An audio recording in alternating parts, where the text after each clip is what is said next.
Alright guys, we are now here at the Shanghai Auto Show and we are at the Jetour Auto booth where we are standing right beside the Jetour TJ1, which is Jetour's production SUV that is based off the Jetour TX concept vehicle.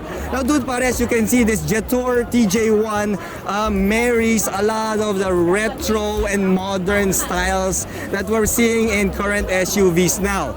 We also have the huge Jetour lettering here, just to tell everybody that it is the Jetour TJ1. And we also have this rugged front bumper right there in front.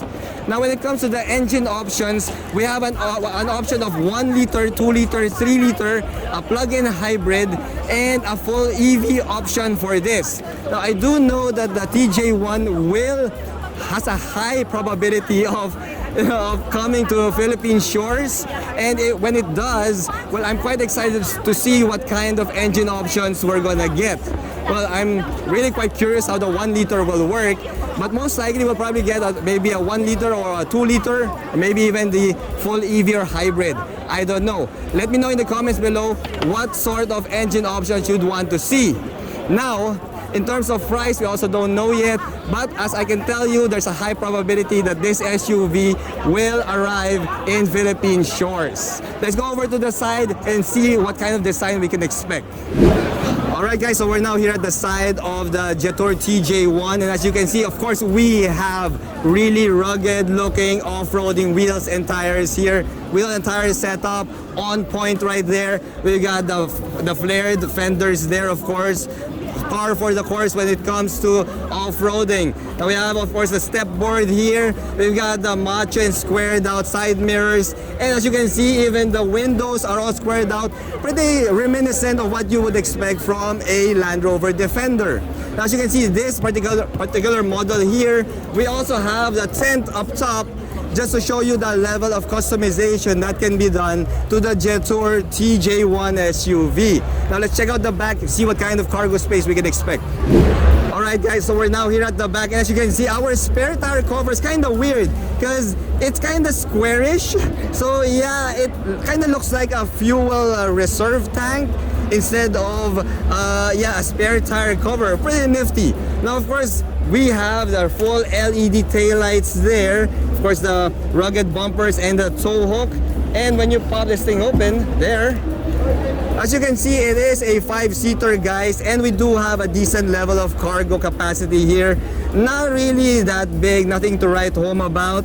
It's not really that big, but it is decent enough for maybe a couple of camping chairs and maybe even an ice cooler when you go camping with your family. Now let's check out the interior, the business side of this SUV. Alright guys, so we're now here at the business end of this Jetour SUV, and as you can see, we have some design cues here that is pretty unique when it comes to any vehicle that I've already tested and reviewed. You see, I've seen leather, I've seen carbon fiber, I've seen like wood inside as trimmings for your cabin.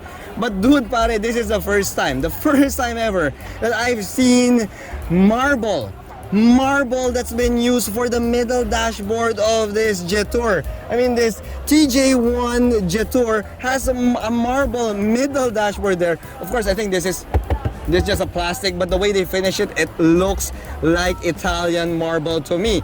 And believe it or not guys, it works. It absolutely works. It goes with the leather on top of the dashboard, the nice anodized AC vents there, and it looks like a classic design, but merges well with the technology that can be found here in this TJ1. You see, we have a humongous screen right there in the middle.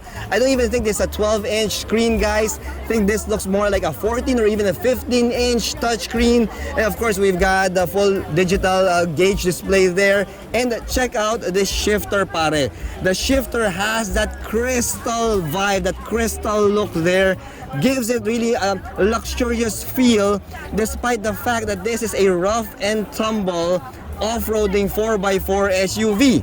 Now, just like all the other Jetours that I've seen, we also have a dark leather and white leather stitch steering wheel here, pretty similar to the ones found in the Range Rover Sport.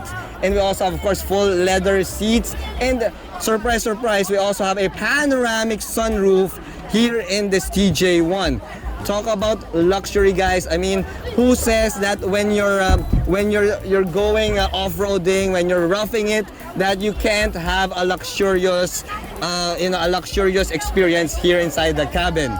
So there you have it, my friends. That is the Jetour TJ1 SUV. High probability of going to the Philippines very, very soon. I'm really crossing my fingers here. I want to see this SUV on our roads, and I want to see it with the fantastic pricing that Jetour Auto Philippines has been doing for their vehicles.